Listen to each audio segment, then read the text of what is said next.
Welcome to Season 3, Episode 1 of Coming Together for Sexual Health. I'm your new host, Tammy Kramer.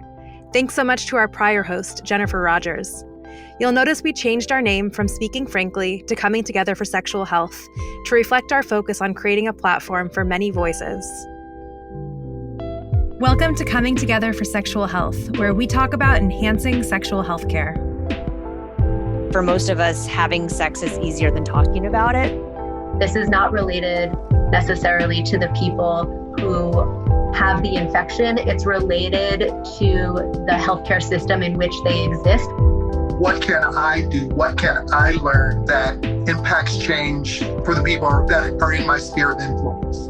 This is so preventable. These conversations are brought to you by the California Prevention Training Center at the University of California, San Francisco. It's time. Let's come together for sexual health. The first episode of Season 3 kicks off talking with Andrew Gurza about sexual health and people living with disabilities. Just a note, all views expressed are those of the person speaking and not their employer or the CAPTC. To learn more about our show, go to comingtogetherpod.com or follow us on Instagram at comingtogetherpod. Enjoy the show. All right, well, welcome to Coming Together for Sexual Health, Andrew. I'm so excited to be speaking with you today about sex and disabilities. I first came across your work by checking out your podcast, Disability After Dark, which has almost 300 episodes, and where you focus on shining a bright light on sex and disability as well as other disabled experiences. I know you're also a disability awareness consultant, speaking about experiences of disability, queerness, sexuality, and body image. And you know, the reach of your work just looks like it keeps expanding. So I'm just really grateful to get to talk to you today about sex and disability. Thank you so much for having me. It's such a pleasure to be here. And it's always nice to be asked to come and talk about this stuff. And, you know, the breadth of my work has been in sex and disability, but I kind of expanded into just wanting to share the whole disability experience because it's something we all should be talking about, because if we're lucky, it's all going to affect us one day. To get us started, I would love to hear a bit about your own story and how you got into talking about disability experiences and specifically around sexual health. Sure, that was never my plan. My intent was to be a lawyer. And then halfway through my master's, I was bored. And I was like, this is not what I want to do with my life. I want to talk about disabled experiences more than I'm doing, because I studied law on the disabled. So I was looking at everything from critical disability scholars being like, this is really important, but doesn't translate to disability in the real world. And I was like, I want to bring this stuff to the masses, but in a sexy way. I told people that I wanted to do that, and they said to me, well, that's not a job, that's a hobby. So I finished school. I graduated in 2013, finished the master's, and was like, I have to find a job. And I called up a disability employment support program and said, like, can you get me a job as a speaker? I want to be a disability consultant. Can I do this? They told me, oh no, we can get you a job flipping burgers or at a call center. And I was like, that isn't what I want. So I literally went on vistaprint.com and printed out a card with my name on it that said, I'm a disability awareness consultant, which I'm pretty sure that I stole from somebody else, and was like, I'm going to make that my title and just start telling people this is what I do. And can I come talk for your organization? Can I come write for you? Can I be on your podcast? Can I do this thing? And I just started selling myself as that person, having no idea what I was doing, but just being like, I need to make a living. I need to make money. If I scream loud enough, maybe somebody will hear me. And it kind of just snowballed from there. Wow. Yeah, quite a journey from printing from Vistaprint to where you are now. It's really inspiring to hear about, you know, what you were able to create by just taking that step. Yeah. And I always tell other disabled people who are like, how did you get started? I'm just like, just start. Don't worry about what it sounds like. Don't worry about your quality. Don't worry about if you stumble or make a mistake. Just start. and then you can create a career for yourself, because I think a lot of disabled people have to create careers out of nothing because there aren't jobs that are designed for them, designed for their needs. So a lot of us go the freelancer route because it's more accessible. Mm-hmm. Yeah. And then I guess how all of that, to answer the latter half of the question, how all of that translated into me talking about sex. I've been queer since I was 4. And I I knew I liked boys since I was 4 years old. And I was out as gay from 16. And I started talking about it for very selfish reasons, for wanting to get laid and wanting to get the community to know that I existed. So when I moved back from school to my hometown, I started emailing gay magazines and just saying, hey, have you ever had a disabled person on the cover before? Have you ever had a disabled person write for you? Have you ever had this and this? And they all said no. And one of the magazines that I reached out to was a magazine called Fab Magazine in Toronto, which is now defunct. But at the time in 2012, they were like a local queer magazine. And I said, have you ever had a wheelchair using cover boy before? And they said no. And within an hour of us emailing back and forth, the guy said, well, we can get a photographer to your house in an hour. Would you want to take a photo with your shirt off for us with this photographer and go in our magazine? And I was like, okay, sure. And then my picture went all over Toronto in this queer magazine. And not very many people saw it, but it went around. And that was super cool. And then a couple of years after that, one of the magazines in Toronto called Now Magazine did a yearly Love Your Body issue where they get 15 people from the city to take a naked photo of themselves and they put it in the magazine. Then it goes around to like love your body for the new year. And for 2016, I emailed them and said, have you ever had a wheelchair user get naked for this shoot before? And they said no. And I said, well, I'm here. Can I come do it? So I went down to the studio and took a bunch of photos, like tasteful naked photos. And that went on the front of the magazine. And they asked me, how would you describe yourself? And I like to make jokes and I like to be playful. So I said, oh, I guess I'm deliciously disabled. And they printed that, and that went all over Toronto. And then that went viral all over like the internet, and magazines picked it up. And all of a sudden I had this moniker behind me that I could use to talk about stuff and push my desire to talk about queerness and disability forward. And it kind of just went from there. Is there anything else about intersections of your identity or any of your experiences that you think are important for our listeners to know as they listen into this conversation? Yeah, I would say that I'm a wheelchair user, I'm a power chair user. I would also describe myself as somebody who has complex disabilities, which means how I define it is I require help with everything in my day. So from going to the bathroom to getting up to getting dressed to getting undressed to having dinner to feeding yourself, all the things that somebody takes for granted, I need help with. When we think of disability or wheelchair user, unfortunately what pops in our mind is the standard picture of somebody in a manual chair who's really buff and can get around rather independently. And I need to dispel that myth that there are other types of disabled people out there that don't fit into that very narrow view of what a disabled person can be. And so I always say that I'm a complexly disabled person because it's more true to my reality. Yeah, thanks for describing that. And to jump in here a little bit to ableism and bias, how would you define ableism? So I would define ableism as the implicit or explicit discrimination of disabled bodies in favor of non-disabled bodies. Yeah, it makes me think of how we think about power and privilege across all kinds of identity categories. Oh yeah, totally. And I think ableism is something that happens every day to everyone. We've just been conditioned not to look at it because we've already been told for thousands of years that disabled people are not to be looked at, disability is not to be talked about. There's all these systems that have been put in place to remove responsibility around ableism. Disabled people can't understand things or they're othered, so we shouldn't look or talk to them about disability because that's rude. All these things are parts of ableism. And I think everybody can be ableist, myself included.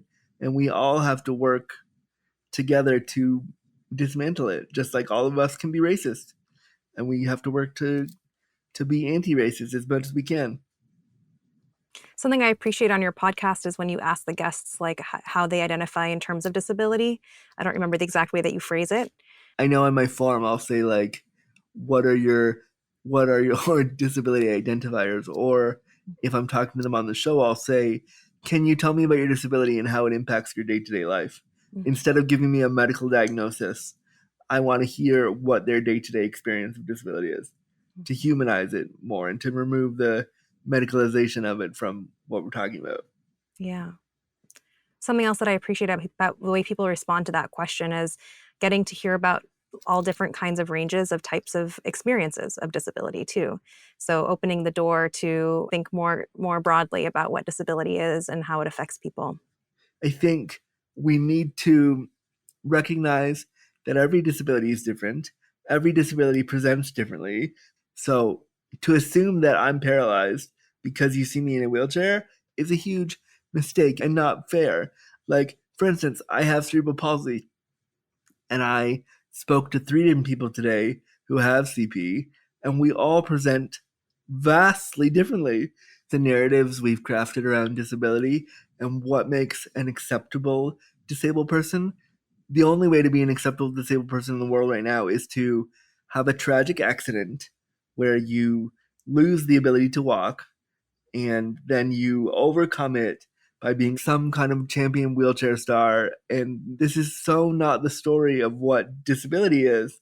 And it's a shame that that's the only lens we allow, is like, you were once like me and now you're not. And so that's okay. Whereas when I roll up in my wheelchair and say, I was born with a disability, people look at me like I have 3 heads, because they're more accepting of, you were once like me, so you know what it's like to walk, or you know what it's like to do a cartwheel. And it scares them that I could be born with a disability, and they don't know how to navigate that. Yeah.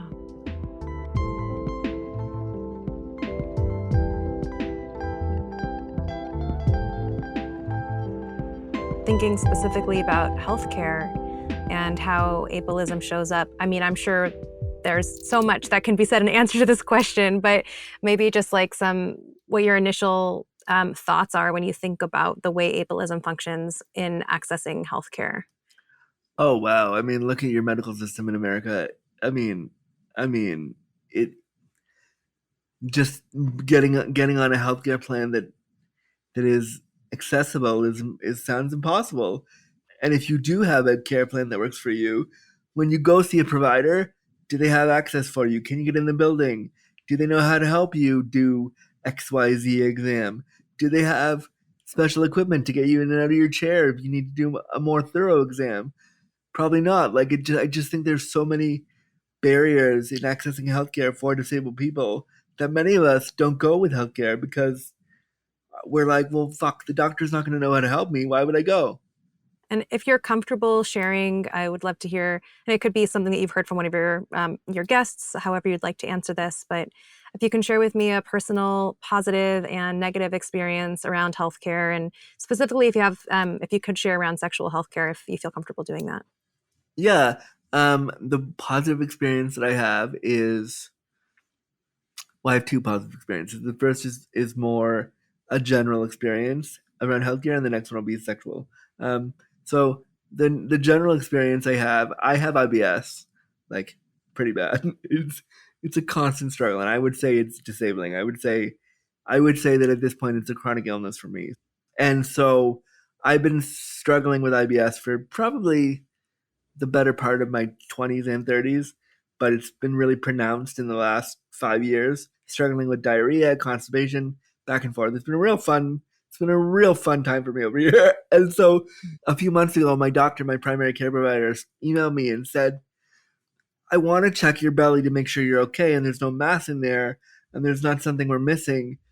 Can I come to your house and do a proper like abdominal exam for you?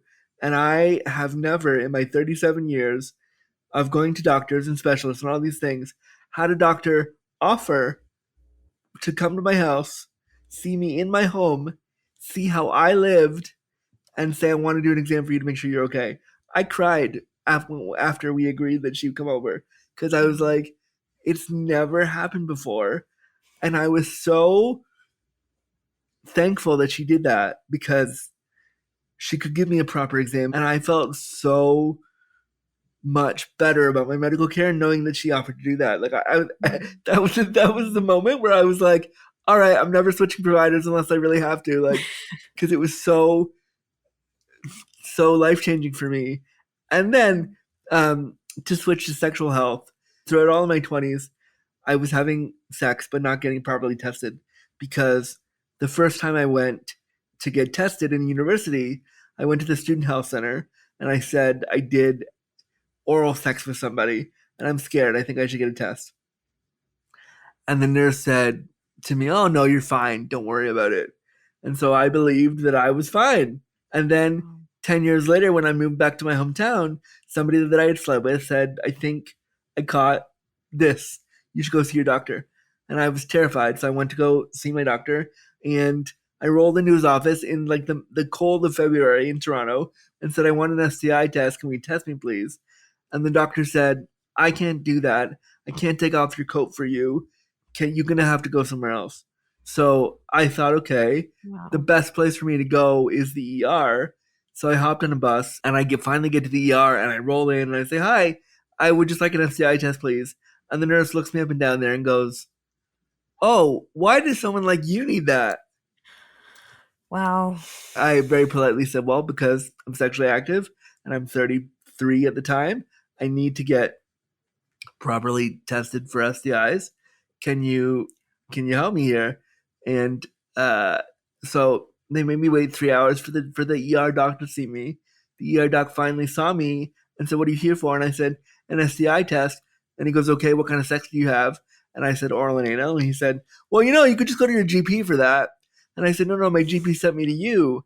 So he rolled his eyes at me and go, I guess we could test you. Wow. So then when I finally moved to where I live now, I went into my doctor's office and I said, I need an STI test. And they didn't blink an eye, didn't say anything was wrong. And my doctor went to do it and she had to do a throat swab. And I said, because of my CP, I have a gag reflex. And she made a funny joke about, she was like, oh, well, last night when you were with the guy, did you have the gag reflex? And I just laughed and I was like, oh, I like that. You're funny. And it made me feel like safe and comfortable with her to be honest about my sexual health. And from then on, it's been fine. Wow. What a contrast in the ways that you were treated. I know. Exactly. Yeah. I'm so pleased to hear that you have found a practitioner, though, who sees you and cares for you in ways that are affirming and appropriate for you. Yeah, she really does. And I think that she even though she doesn't know everything, she tries really hard. And I think when you're dealing with anyone in healthcare, especially a complexly disabled person like me, I don't expect you to know everything. I just want you to try. And she's really stepping up to do that. Yeah, and I think that point of like, I don't expect you to know everything, but I expect you to try is so important. I was talking to a friend of mine yesterday who is a physical therapist, and he told me that he had been treating a patient who had recently had spinal surgery. And this patient said, after surgery, no one mentioned anything about sex to me, so I went ahead and had it and I'm feeling okay, but like was checking in with the PT, because he hadn't gotten any instruction about whether or not it was okay for him to have sex after his surgery. And just that there's no guidance, no discussion about sex is pretty amazing. And so it just makes me think, like, what do we wish that providers knew about disability experiences, and how do we wish providers could bring up sex, and whose role is it to bring sex up? The patient, the provider? I'm curious to hear how you think about all that. Disability experiences should be part of your training in hospitals and in medical settings and medical school and all the things that medical professionals do. I've heard appalling stories from my friends with disabilities who've gone to medical school or nursing school who've said, oh yeah, the part on disability is a paragraph in a textbook. Wow. And I'm just like, oh, well, that's terrifying.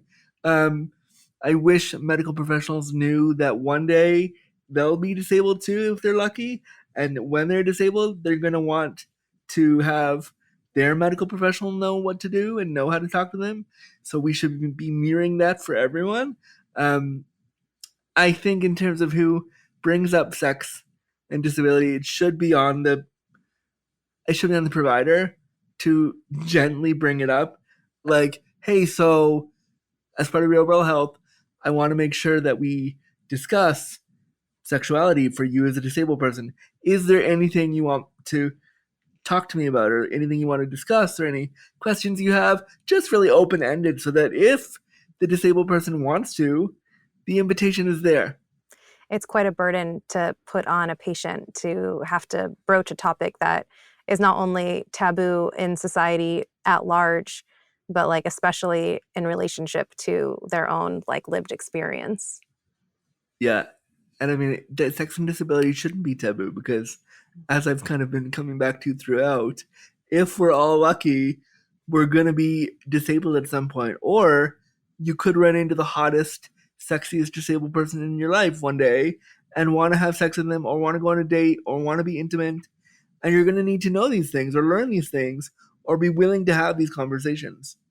So, like, everybody thinks they're not going to encounter disability ever. What they forget is, if they paid more attention to their surroundings, they would recognize that disability has been around them all the time.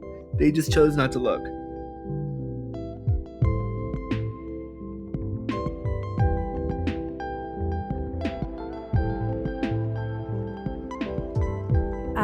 Curious, kind of shifting towards thinking about medical professionals, what kind of support people living with different types of disabilities might need from their practitioners in order to have satisfying, meaningful sexual experiences? They need to be able to talk about what they want to do. They need to be able to talk about sexuality plainly. For instance, in probably like 2011, I was like 27-ish, and I had gotten funding to get an OT through the government. So they gave me 4 visits with an OT. An occupational therapist. Yeah. And she was cool and young and hip, and we got along really well. Everything's fine. And on the last session, she said, so we're almost done. Is there anything else you wanted to talk about? And I said, very politely, I wasn't vulgar, I said, so I want to learn how to thrust into somebody so I can have better sex. Do you think we could work on some stretches or something to achieve this?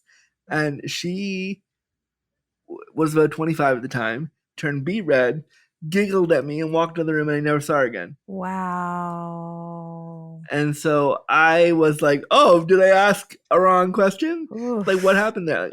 Like, I didn't say, yo, I want to thrust into somebody. I said, can we find stretches so I can do this? And that was the last time, until starting my podcast and talking with OTs on my podcast, that I asked the question. And so I haven't been in a professional setting with my OT or an OT that works with me yet to properly explore that question, because OTs feel like, and PTs too, physical therapists too, and doctors too, they feel like there's a boundary there, and we need to find a way to cross that boundary in a way that is professional, respectful, and takes into account what somebody's asking. Now, if a disabled person misreads the invitation and is inappropriate, then that's inappropriate, of course. But it can be talked about in a way that is respectful, and we need to do that. So the problem is, because the practitioner is afraid of crossing a boundary, and because the disabled person is afraid of crossing that same boundary, they're sitting on both sides of the boundary going, what do we do? How do we talk about this? And I think the answer is more or less just talking about it more openly, and having the practitioner put themselves in the disabled person's shoes. If they couldn't walk and they needed all this help, wouldn't they still want to have great sex? The answer is probably yes. Mm-hmm. So why aren't we facilitating that? Yeah, and that speaks to the inner work, which I've heard you talk about, that practitioners, need to do in order to be able to show up fully for whoever it is that comes into their office, but specifically for people living with disabilities who come to them, and to be able to to work with people as like full human beings. Yeah, and I think some of that inner work is many practitioners don't know what ableism is until we tell them. So I'm sure there are some practitioners listening right now who are like, I've never heard what ableism is. I have no idea. And Andrew just explained it to me. Great. So what I would urge the practitioners listening to do, go home, sit down with yourself for a minute, and think about, what biases do I have or fears do I have around disability? What are they? And write them down. Think of an example of a time where you didn't help a disabled person, whether you were practicing medicine or you were just at the store. Was there a moment when you could have been more helpful for them, or you could have helped them do stuff, or you could have asked a question and you didn't? And can interrogate why, not in a way to be like, oh my God, you're an ableist, like fuck off, not like that, but in a way to sit with your discomfort enough that you're like, oh, that's why I did that. Disabled people scare me a little bit. Okay. And I'm not saying that to say that you admitting to yourself that disabled people scare you is a bad thing. I'm saying, great, that's progress. Now let's go to the next step and ask, okay, why do they scare you?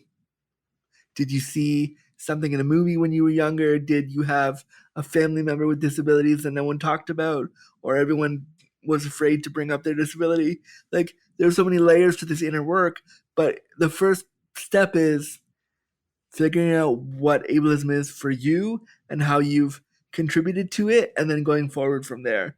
And once they do that work, even if they stumble and make a mistake, at least they're trying and starting the conversation within themselves. Yeah, I can imagine that a lot of people feel a barrier of, that fear of making a mistake, of saying the wrong thing. Yeah. And to that I say, you will put your foot in your mouth and you will swallow your leg, but that's okay. Keep going. For me, and this is not true for every single disabled person, but for me in this work, I encourage people to ask me uncomfortable disability questions, because I think that's the meat of the work, and that's where we get to anti-ableism.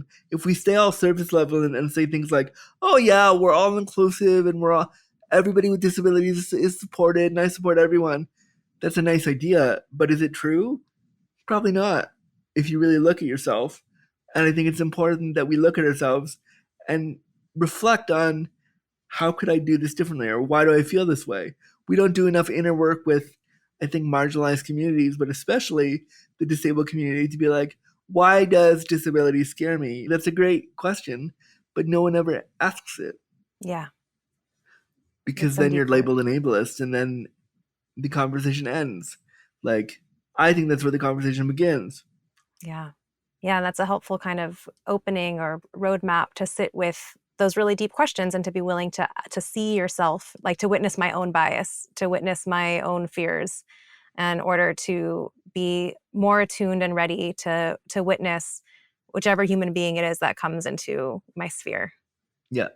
What about the role of caregivers, of tools, other structural things that enable sex for folks living with disabilities? Caregivers, they're great, and I use them daily, and they're fantastic humans who, especially when we're recording this in the third calendar year of this ridiculous pandemic we're living through, they are the backbone of the care system, I believe, right now. So they're great, but I think they don't have a lot of training in sexuality. A lot of caregivers are trained in how to do basic care, but if I said to a caregiver, I want to masturbate today, can you help me set up my sex toy? They would probably feel uncomfortable and walk away. So caregivers need training on how to help somebody sexually achieve their own sexuality. That does not mean, let me be very clear, that does not mean entering into a sexual relationship with them. What I'm saying is facilitating sexuality for that person through, whether it be setting up a sex toy, whether it be positioning them in bed with a partner, whether it be stopping the sex play to put on a condom for somebody. Like, these are things that caregivers should be doing, but a lot of them aren't, because they've not been given training on how to navigate sexuality and disability for their clients. Yeah. And they need to be. And what about like sex toys and condoms and other kinds of barriers, like protective barriers. What's your take on being able to access tools that are usable for people with different kinds of disabilities?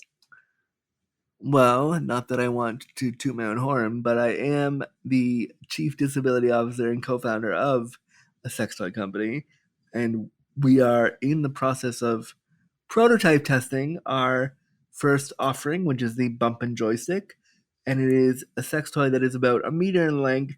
It looks like if a body pillow and a foam roller had a love child, a naughty, sexy love child. Oh. And so it's designed for people with limited dexterity who can't grasp an off-the-shelf sex toy because they don't have hand dexterity, or they can't hold it, or it can't stay in place, or they have pain, or they have whatever they have. So basically, you hug into this soft, cushy part of it, and the bottom part is a peg where you can put your favorite off-the-shelf toys, and then they'll stay in place there, and you can self-pleasure with that. So I am creating tools with my sister and our company, Bumpin', to really meet that need. P.S. It's available for pre-order right now, so everyone should go get one. And if you are a non-disabled person listening and you wanted to do something for the disabled community, we have a donate button on our website at www.getbumpin.com where you can donate money for us to be able to give away a joystick to a disabled person who needs it. So if you're always like, what can I do to support disabled people? What can I do? Put some dollars down, even if it's like $5, put some dollars down towards giving a disabled person with hand limitations the chance to get a toy. But in terms of protective barriers like condoms and that kind of stuff, we need to look at ways to make condom use more accessible, because I'll be honest, a lot of my sex has and continues to be condomless. I take that risk, I'm aware of that, because I can't put on a condom myself. And sometimes it's embarrassing to be like, hey, partner, can we stop the sexy time? And can you put on a condom? So I take that risk. But if condoms were more accessible to me and I could open them more and have more dexterity in putting them on, or they were designed in such a way where I could use them differently, maybe I would use them more. Now, all my partners and I get tested frequently, and there's big discussions about what feels right and what doesn't feel right. And if one of us is going through an STI flare of something, we don't see each other. But I think discussions of sexual health and condom use need to extend to the disability community. Yeah. I'm curious what questions people often ask you, and what do people rarely ask that you wish they did? I'm giggling because the questions they ask me all the time, if we're talking to me on an app or me on like Grindr or Scruff or like some dating or sex app, the question I get constantly is, can you get an erection? And the answer that I always get back is, would it matter if I couldn't? Or why is it important that I do? Yeah. Because I think there's a lot of ableism around in the queer male community around erections and virility and stamina, and all this stuff is such a construct. So people ask me all the time, like, can I get an erection? Which is coded language for, do your genitals work? Which is, again, coded language for, are you normal enough for me to sleep with you? Like, there's so many layers of that. And then what I wish they would ask me is, how does sex and disability feel? How does it feel? What are the emotions behind it for you? How are you exploring that? How does it feel to lie with somebody that you kind of like as a disabled person? What's going through your head when all that's happening?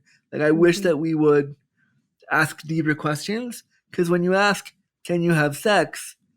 That's a closed question, yes or no. But if you ask, how does sex and disability feel for you?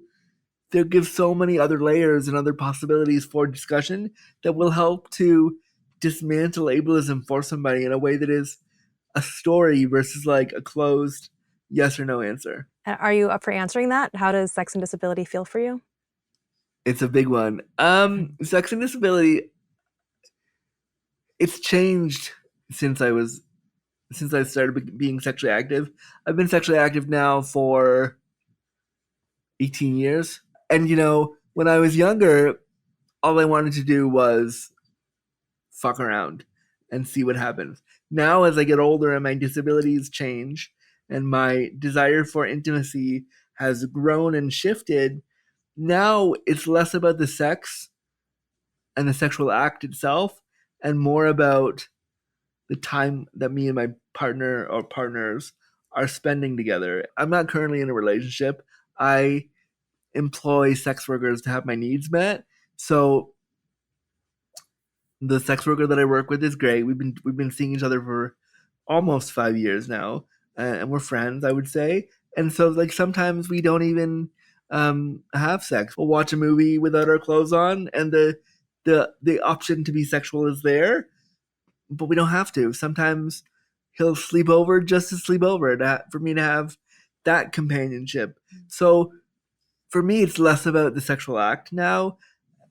I'm not saying I don't enjoy that. Of course I do, and I like it a lot, and it's great. But I also really appreciate different kinds of intimacy. What are some of the other kind of myths, misconceptions, questions that you encounter continually? Yeah, I mean, the biggest myth is that we can't have sex, which is untrue. But what I will say is maybe the sex that disabled people have doesn't look like or can't look like able-bodied sex. And you know what? That's fine. That's 100% not a problem. In fact, it makes sex better. I did a podcast this morning, actually, with somebody where they said, I think disabled people have better sex. And I would stand by that because our sex isn't like all the other sex out there. It's forced to be bigger, different, more emotive, more communicative, all those things. Whereas when we think about sex from a very like white cisgendered male gaze, unfortunately, what we envision is like guy, girl, guy on top of girl, missionary for a few minutes, and then we're done. Whereas with disability, all of that has to change because all of that could simultaneously be inaccessible and accessible to somebody. So disability allows for such a different perspective to take place in the bedroom. And I think, to echo what my friend said this morning, Kaylee Trace, who you should all follow, she wrote an amazing book in 2012 called something like Hot, Wet, and Shaking, How I Come to Terms with My Disability and Sexuality. Really an amazing book. She said today in our chat that disabled people make the best or have better sex, and I just think it's true. I want to talk about how I've also done adult film. I've dabbled in adult film, and I've done that with a very specific purpose because I wanted to show somebody with a complex disability like mine having sex. So, well, it was an adult video, and it was went everywhere where all the adult videos go. I love that film because you see a wheelchair using person who needs all this help getting out of his bed in a sling, getting sexualized positively with someone else. And when everybody goes, "Oh, how do you do this?" This porn video shows you how to do it. And I think that's a beautiful thing because we've never seen that in queer male porn before, and I'm really, really proud of that. And if people want to buy that video, they can go to himeros.tv and get a subscription there, and they can buy it there.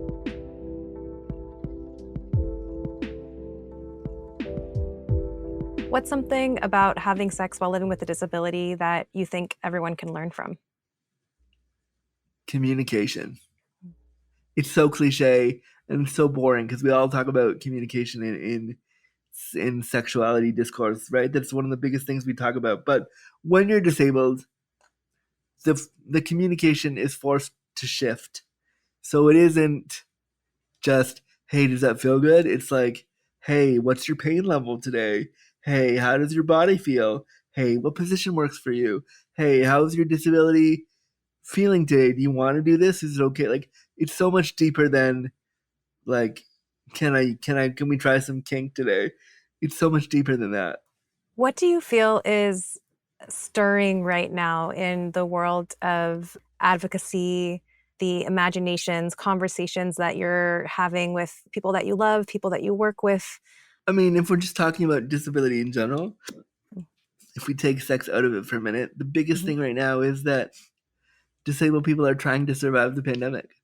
We're tired of being told that our bodies have no value, that according to the CDC director the other day, didn't they say that, it's okay that only the disabled people are dying and only the elderly are getting sick? Like, we're hearing this and it's being fed back to our communities that we don't matter, that it's okay if we die. I know at the beginning of the pandemic, they were trying to figure out who to triage if something was to happen in hospitals, and disabled people were being put up first to be like, oh, well, we can't save you, so you're going to die.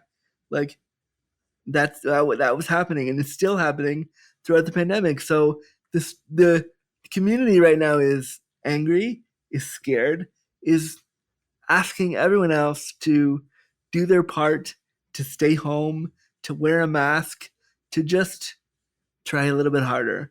I know we're all tired and I know we're all upset, but when you become because look, long COVID is meaning that more and more people will become disabled.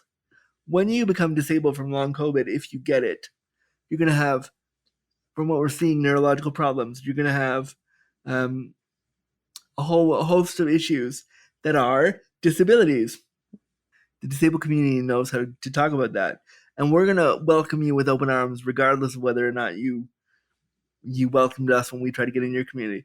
But the community right now is just begging you to pay attention, because when it becomes a problem for you, you're going to want somebody to listen to you. So please listen to us.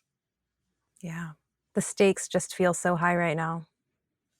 Yeah, they really do. And the cracks in every system, everywhere globally, but particularly the cracks in equity between disabled and non-disabled people is like, wow, we always knew they were there, but now we can see them laid bare, and it's scary. Yeah.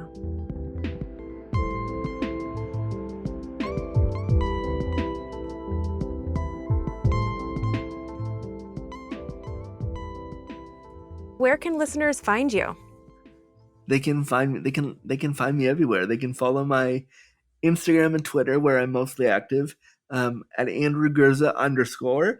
They can follow my podcast, Disability After Dark, wherever you get your podcasts. New episodes and bonus episodes come out weekly. They can go to my website, andrewgurza.com, and book me for speaking engagements, or they can head over to getbumpin.com and pick up a joystick whenever they like to. Yay! Yay! So to close, what's one thing that you hope we can create by coming together for sexual health? I hope we can create honest conversation, and conversation that isn't guarded by gatekeepers, and isn't guarded by boundaries, and isn't guarded by what we think is appropriate and inappropriate. We need to start having way more open conversations than we are, to really get at the crux of how sex affects us and how sexuality affects us. We're starting to do that more and more with trans and non-binary community members, but we're not even there when it comes to disability yet, which is a shame, because there were activists before me and there will be activists after me who are doing great stuff, but we're still asking questions like, how do you have sex? And we need to move beyond that. Let's do it. Awesome. I'm here for it. Well, I love how your work has touched on so many different ways of sharing your experience, through sharing your own body, talking about your experience, sharing your experience with me. I just really appreciate your openness. Oh, I'm so happy to be here. Your willingness. With such a pleasure. Thank you so much for doing this. And I think that the fact that you're putting this podcast out to professionals to have like a deeper conversation is so vital and so overdue. Well, thank you. Thank you. Thanks for listening, and check out the show notes for the resources mentioned in this episode. Follow us on Instagram at ComingTogetherPod.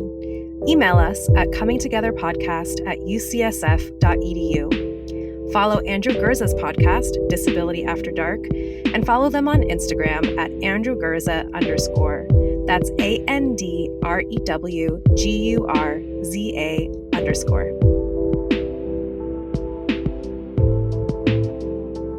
Thank you for tuning into this podcast by the California Prevention Training Center, where we build the capacity of healthcare professionals working in sexual health and emerging infectious diseases. Check us out at californiaptc.com. We are based at the University of California, San Francisco, and would like to acknowledge the Ramaytush Ohlone people, the traditional custodians of the land that UCSF sits upon. This podcast is produced by me, Tammy Kramer, with Laura Marie Lazar and Catalina McDonald. Editing and original music by Leila Mohimani. Thank you for coming together for sexual health.